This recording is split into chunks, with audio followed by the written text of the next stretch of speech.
አሰላሙ አለይኩም ወራህመቱላሂ ወበረካቱ። ውድና የተከበራችሁ የቻናሌ ተከታታይ ቤተሰቦች እንደምን አላችሁ? በያላችሁበት ዓለም ዳርቻ ሰላማችሁ በዘት ተተረፍ ይበል። ሰላም ለሀገራችን፣ ሰላም ለሕዝባችን እላለሁኝ። ውድ የሀገሬ ልጆች ሙስሊም ክርስቲያን ወገኖች ሰላማችሁ በዘት ይበል።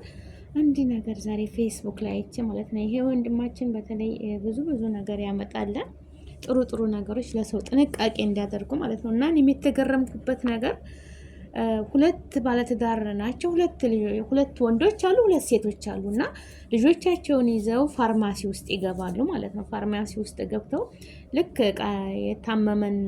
ታመናል ብለው እዛ ፋርማሲ ውስጥ ገብተው መድኃኒት ስጪ ምናምን እያሏት እሷን ይሏታል ማለት ነው። እንግዲህ እዛ ቦታ ልጆቻቸውን ይዘው እሷን በማዘዝ ይሄኛውን እስኪ ይሄንን አውርጅልን፣ እንደዛ አርግልን እያሉ እቃ ለማግዛት ብለው ለመግዛት ብለው ይሄንን እስኪ ነይ ተዝም ስጪን ምናምን እያሏት ማለት ነው። ማለት የተለያየ ነገር ሊኖር ይችላል። ምንም መድኃኒት ብቻ ሳይሆን ወይንም ሎሽን ነገር ሊፈልጉ ይችላሉ። ብዙ ነገር የሚሸጥበት ነውና ልጁን እሷን የሌላ እቃ እንድታወርድላቸው እየጠየቋት ልጃቸውን በአይኗ ጠቀሰችው፣ እናትየቱ ማለት ነው። እትከየሉ ያ አላህ እንግዲህ የልጅ ምን አይነት እንዴት አድርገው ቢያስለጥኑት ነው? እንዴት አድርገው እንዲሰርቅ እንደዛ አድርገው ልምድ መስጠት ለዚህ ለታዳጊ ህፃን ልጅ እኔ እንጃ በቃ እምለው ነገር አይገባኝ ወላሂ። እና በዚሁ ነገር ላይ በነገራችን ላይ ተጠንቀቁ። ፋሚሊ መስለው ይመጣሉ። ቤተሰብ ማንም የሚጠረጥር የለም። ህፃን ልጅ ይዘዋል። ሁለት ደግሞ ይሄ 10 ዓመት 12 ዓመት ልጅ ቢሆን ነው ስልኩን ያነሳባት ማለት ነው። ገባቸው አይደለም? ሌላም የታቀፉት ልጆች አሉ። ሁለት ወንዶች፣ ሁለት ሴቶች፣ 3 ልጆች፣ 4 ልጆች ይዘው ነው። ቤተሰቡ ነው ማለት ነው። የቤት ሰው ነው። ግን ተመካክረው ነው የሚወጡት። ተመካክረው እንደዚህ ማን ይጠረጥራል? በፊት ሌባ የሚመስለን አንድ ብቻውን ተዛ ከዚህ ሴትም ሆነች ወንድም እንደ አይነት ነገር እኔ በውጭ ሀገር ልጆች እንደዚህ ሂንዳ ውስጥ ሂንዲ ምናምን ሀገር ያው ጀዋል ላይ በማየው ነገር ነው እንደ ተሰብስበው ልጆቻቸውን ይዘው እየተጋፉ ይዘው የሚሄዱበት ነገር ግን ሀገራችን ላይ እንደዚህ ይመጣል ብዬ በምንም አስቤ አላቅም። እና እህቶቼ በጣም ጊዜው ከፍቷል። በሰለን ተአረብ ሀገርም ተሌላም ሀገር አገራችሁ ላይ ገብታችሁ የሆነ ሱቅ ነገር ትከፍታላችሁ፣ የሆነ እቃ ለመሸጥ ምናምን ብዙ ነገር አለ። እናንተን ግን ስልክ ቤት ልከፍቱ ትችላላችሁ፣ ወዘተ ብዙ ነገር በቃ ለመስራት ያው ይዘን የሰራነውን ነገር ይዘን ገብተን አገራችን ለመቀየር ነው የምንሰራው። ገባችሁ አይደል? የሰራንባትን ነገር ቁጭ ብለን ተምንበላ የሆነ ነገር ሰርተን ትርፏን እየበላን ደግሞ ዋናውን ማስቀመጥ ይው አዱንያ እንደዛ ለመኖር ሲባል እንግዲህ ለዚህም እንቅስቃሴ ያስፈልጋል። እና እኛን ለማክሰር የሚፈልጉ አጥንተው በቃ ልጆቻቸውን እንደዛ አሰልጥነው በሌብነት ማለት ነው። በሌብነት እነዛን ያ ልጅ እንዴት ተሽለኩልኮ እንዴት እንደገባ በቪዲዮ እኔ እንጃ። እሷ እናትየቱ ይሄን አምጣ ትላለች ያለቻት እሷን በስራ ውጥር አርጋት ትይዛት እሱ ባይኗ ጠቀሰችውና ሩጦ ገባ። ተሽለኩልኮ ነው። ስልኳን እንግዲህ ያስቡት፣ ስልኳን ሳብ አድርጎ ኪሱ አስገብቶ በቃ ምንም እንዳልሆነ እናቱ ጋር ሄዶ እንዳውም እንዲጎንበስ ብሎ ጫማውን ያስተካክላል። ወዲያውኑ ኪሱ ውስጥ የጨመራት ማለት ነው። ይህ ሁሉ ምንድነው? ቤት ውስጥ እንደዚህ በቃ እንዴት እንደሚሰርቅ እንዴት እንደሚል አስተምረውታል። እና ወገኖቼ ይሄ ነገር እንዴት ነው? በኋላ ላይ ነው እንግዲህ ያው የደህንነት ካሜራ አለ። አሁን አልሐምዱሊላህ ሁሉ ነገር ሰልጥኗል። ገባችሁ አይደል? በየሱቁ ቤት፣ በየወርቁ ቤት፣ ክሊኒኮች ውስጥ እንደዚህ ሁሉም ቦታ ካሜራ አለ። ያ ካሜራን መልሰውት የፈተሹት እንዴት እንደሰረቀ እንዴት እንደወሰደባት ሲያው በጣም አጅብ ነው፣ ወላሂ አጅብ ነው። እንዴት ፋሚሊ ሆኖ ቤተሰብ ሆኖ ሄደው ማን ይጠረጥራል? አትመኑ። ልጆች ይዘው ሰብስበው ሲመጡ አሁን ጊዜ እንግዲህ ይሄ ትምህርት ነው ለሰው ማለት ነው። ወላሂ እኔም ለራሴ ለህሊናዬ አስቤው አላቅም። ቤተሰብ ሲመጣ እንዳውም ልጆች ሳይ ልጆችን እንደዚህ እንዴት ነው ለልጆች በቃ ቤተሰብ ሆኖ የመጡት ነገር በቃ እንዴት ነው? ኧረ ቢስሚላ በሁሉ ነገር እኮ ሰውን እያታለሉ ነው ያሉት። የሰው ሀቅ የትም አያደርስም። የሰው ሀቅ በጣም ከባድ ነው። አሁን እነዚህ ደግሞ ታዳጊ ህፃን ልጆች ነገ የነገ አገር ተረካቢ ምን አይነት ነው ሲያርጉ ማንጅረት ማች ነው የሚሆኑት። እነሱም ሲያርጉ ከልጅነታቸው የስርቆት ነገር አዳብረው ነው የሚያርጉት እንጂ እኛ በፊት ልጆች ቤተሰብ ያሳድገን የሰው ዕቃ እንዳታነሺ ታነሳሽ ደግሞ ለሰው ስጪ አማና የሰው ነገር እንዳትነኪ ተብለን ተቆንጥጠን ተመተን ያደግ ነው። አሁን ግን ወላጆች መክረው እኔ እንጃ ግራ ገባኝ ወላሂ። እነዚህ እውነት ወላጆች ናቸው ወላ ለመስረቅ እኔ እንጃ። ልጆቹን አምጥቷቸው ለኛ ምንም አይጠቅሙንም ዝም ብለው እንደዚህ ጋጥ ወጡ ነው ይደጉ ብለው ለመለመን ያምጥቷቸው ነው። እኔ ግራ ገባኝ፣ በጣም ግራ ያጋባል እውነት። አሁን ጊዜው በጣም እኔ እንጃ። እንደዚህ እያሰለጥኗቸው እንደዚህ እንዲሰርቁ ቤተሰብ መስለው ባልና ሚስት መስለው እንደዚህ መቼም እናት አባት ስንት ሆኖ አሳድጎ ልጅህን ስረቅ ልጁን የነገ ጧሪ ቀባሪውን ሌባ እንዳረገው አይፈቅድም፣ ማንም አይፈቅድም። የሰው ሀቅ ትታገኝ መልስ፣ ታማኙን ፈጣሪህን ፍራ፣ ነገ ጧት ላንተ ይሰጣል ብለን ልጆቻችንን እንመክራለን እንጂ እንደዚህ አይነት ነገር እንዳረጉ አይገፋፋም አይደለም። ግን እነሱ እኔ እንጃ ልጆቻቸው አይመስሉኝም። እንዴ ለልመና ነገ ጧት የደረሰባቸው የደረሰባቸው በዚህ ነገር በሱስ መስረቅ እኮ ሌብነት እኮ ሱስ ነው። በቃ ሱስ ነው እኮ ልማድ እኮ መጥፎ ነው። ምንም ስራ አይሰሩም፣ ግን አንድ ቀን ያጋለጣቸው ጊዜ ህይወታቸው ይጠፋል። ሌላ ነገር እኮ የለም ወላሂ። አንድ ቀን ያልፋቸዋል፣ ሁለቴ ሶስቴ ሊደበቁ ይችላሉ፣ አላህ ሊሰትራቸው ይችላል። ግን በመጨረሻ ይጋለጣሉ። የሰው እንባ የሰው ለቅሶ ምንም የትም አያደርሳቸውም ማለት ነው። እና ወገኖች እንዲህ አይነት ነገር እንደው ተጠንቀቁ። እኔ ለራሴ ግርም ምን ያለኝ እኔ ለራሴ ልጆች እንግዲህ ሁላችንም አላማ አለን።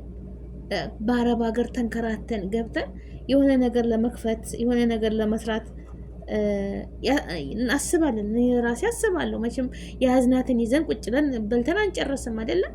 ተንቀሳቅሰን በሆነ ነገር እኛንም እኮ በቅማችን በቃ ቤተሰብ መስለው እኛ ሌላ ስራ ላይ ስናተኩር እነሱ ስራቸውን ይሰራሉ። እነሱ ጋር ወሬ ይይዛሉ። ልጆቻቸውን በጎን ልከው በቃ እንግዲህ ልጅ አረ ቢስሚላ ከባድ ነው ወላሂ ከባድ ነው።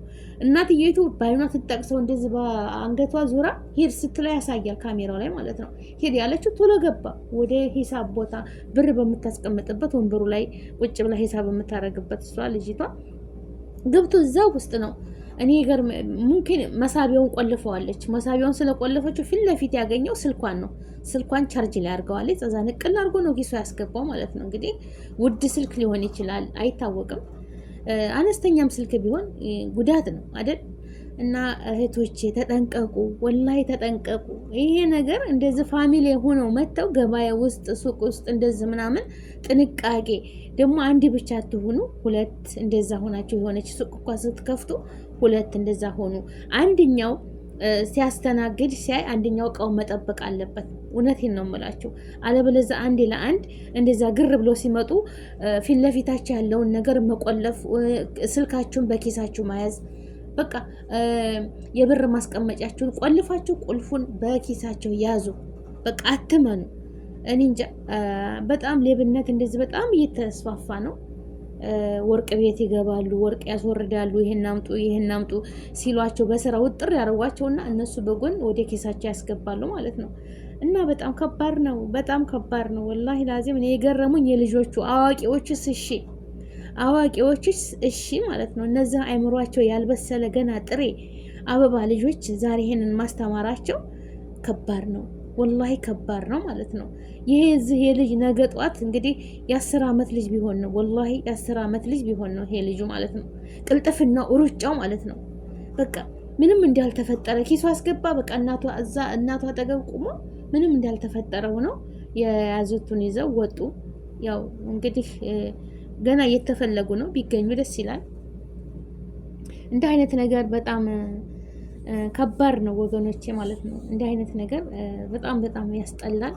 ያለፉበትን ነገር ለጠፋበት ሰው ግን በጣም ልብ ይሰብራል። የተዘረፈው ሰው የጠፋበት ንብረቱ ቀላል ነገር አይደለም። አላግባብ ሰው 5-10 አተርፋለሁ ብሎ ነው ጧት ተነስቶ ተንቅልፉ ብዙ መንገድ አቋርጦ የሚመጣው 5-10 ለማትረፍ ነው። እናንተ ደግሞ ሌቦች አስባችሁ ልጆቻችሁን አሰልጥናችሁ ሰውን ለመዝረፍ የምትመጡ ልቦና ይስጣችሁ። ሌላ ምንም አይደለም እንዴ። አባት ገና ሸባብ ነው፣ እናትየቱም ገና ልጅ ናቸው። ሰርቶ ማገኝ ጉሊት መሸጥ አይሻልም? እንደ ልጆቻችሁን በሌብነት አሳድጋቸው ነገ ጧት ቢመቱ እጃቸው ቢቆረጥ አንዱ ራሱን ብሎ ቢደፈው ደስ ይላችኋል? አይልም። ትጎዳላችሁ። ያም ልጅ ያዝንባችኋል። ነገ ጧት የሀገር ተረካቢ የሆኑ በትምህርት በጥሩ ስነ ምግባር አንጻችሁ ማሳደግ ሲገባችሁ እንደዚህ በሌብነት ማስተላለፉ በጣም ከባድ ነው። ተጠንቀቁ። ይሄ ወንድሜ ራሱ ያቀረበው ፌስቡክ ላይ በጣም የተገረመው በጣም እና ህዝቡ እንዲማርበት ብዬ ነው። በቪዲዮ መልክ ነው ያቀረበው። ቪዲዮውን እያሳየ ህዝቡ እንዲማርበት ብዬ ነው እያለ እውነት ነው። እኔ ለራሱ ግራ ገባኝ ሳየው። ኧረ ቢስሚላ እንደ በትምህርት ቤታቸውን በምንም የሰው ሰንቲም ታገኛችሁ የማን ነው ብላችሁ ስጡ። መክሮ መላክ ነው እንጂ ልጆችን እንዴት እኔ ሳደናግራት እሷን በወሬ ምናምን ሲይዛት የናምጪ አንተ ቀስ ብለሽ ልክ ብለህ ያንን ገንዘብ ብድግ አድርገህ አምጣልኝ ይዘን እንደዚህ ማለት ምን ይሉታል? እና ለማንኛውም በማንኛውም ቦታ የምትሰሩ ጥንቃቄ አድርጉ። ዘረፋ በዝቷል። ግማሾቹ ርቧቸው ነው፣ ግማሾቹ ተቸግረው ነው ይላሉ። ሁሉም ኮሜንት የመሰለውን ይሰጣል። ወዳጄ ራበውም ጣማውም ጣይ ምን ዘንብ አለባት ይቺ ልጅ ማለት ነው እንዴ? ስርቆት እኮ ነገ ምን የቤት መጣ ሌላም በቃ ሁልጊዜ በቋሚነት ነው። ለፍቶ አያድሩም፣ ለፍቶ አይሰሩም። ያልተለፋበትን ነገር ነው ወደ ኪሳቸው ማስገባት የሚፈልጉት እንጂ ለፍተን ጥረን ግረን እንብላ የሚል ሰው የለም። በቃ በሌብነት እንደዛ ታዘወተሩ ሁልጊዜ ይህንን ነው የሚመኙት። አለቀ። እና ውድ ሀገሬ ልጆች ከእንዲህ አይነት ዘረፋ አላህ ይጠብቀን። ሀቂቀተን በጣም ይከብዳል ወላሂ እንደዚህ ለማለት ብዬ ለመናገር ይከብዳል። የደረሰበት ነው የሚያውቀው ማለት ነው እንዴ። እኔ እንጃ። እኔ ስልኬ ከዚህ በፊት አገር ቤት እያለሁኝ ስልኬን ወስደውብኝ እንዴት ተናደድኩኝ ማለት ነው። በጣም የተናደድኩት በጣም የተናደድኩት ለምን ያቃጥላል ያለ አግባብ እንደውም ሌባ ማን እንደወሰደው አላውቅም። ቦርሳዬን ቀደው ነው የወሰዱብኝ ማለት ነው። አስቡት ያለፋንበት ነገር። እንደውም እኔ እዛ ሀገር ልመለስ እያልኩኝ በቃ ሰርቼ አገኘዋለሁ። ግን አገር ቤት ላለ ሰው ከባድ ነው። ከእጅ ወደ አፍ ሰርተው 5-10 ውጤታማ ሆንኩኝ አገኘሁ ብሎ የሚያስብ ሰው እንደዛ ባንዴ እንደዛ ሲሆንባቸው አይናደዱም? ወላሂ ይናደዳሉ። ወላሂ ብስጭቱ ከባድ ነው፣ ስሜቱ ከባድ ነው። እና አላህ ይጠብቀን። ጥንቃቄ ነው። አገርም ስትሄዱ ቅመሞችዬ ትልቅ ቦርሳ አትያዙ። ትንሽዬ ቦርሳ ፊት ለፊታችሁ በቃ ስልካችሁን፣ ብር ምናምን ያው የታክሲ ምናምን ያስፈልጋል። በቃ በአባያችሁ ውስጥ አባያችሁን ልብስ አድርጋችሁ በአባያችሁ ውስጥ መያዝ ነው እንጂ ትልቅ ቦርሳ ተያዛችሁ እናንተ በጎን መያዛችሁ ነው የምታዩት እንጂ ተኋላ መጥተው ምን እንደሚፈጠር አይታወቅም። ፊት ለፊታችሁ ብቻ ትንሽዬ ቦርሳ ወይም ወገባችሁ ላይ ትጥቅ ብላችሁ ስልካችሁንና ያው የታክሲ ምናምን የምትከፍሉበትን የሚያስፈልግ ሰንቲም ያስፈልጋል። ተቤት ሲወጣ ባዶ እጅ አይወጣም አይደለም። የሚያጋጥመን ነገር አይታወቅም። ፊት ለፊታችሁ ይዛችሁ እንደ በዘንቢል ምናምን አትያዙ። ፊት ለፊታችሁ ቦርሳችሁን ይዛችሁ የምትሄዱባት ደርሳችሁ ነው ቶሎ። አሁን ጊዜው ከፍቷል። በሰውም አይፈረድም። ሰው በጣም ስራ ጠፍቷል። አገራችን አላህ ሰላም ያደርግልን። ተቀመጩ በዝቷል። ሰው ባለፋበትን ነገር ነው መጠቀም የሚፈልገው። ያኔ ደግሞ በጣም ተጎጂዎች እኛ ነን። አገራችንን ሰላም ያደርግልን።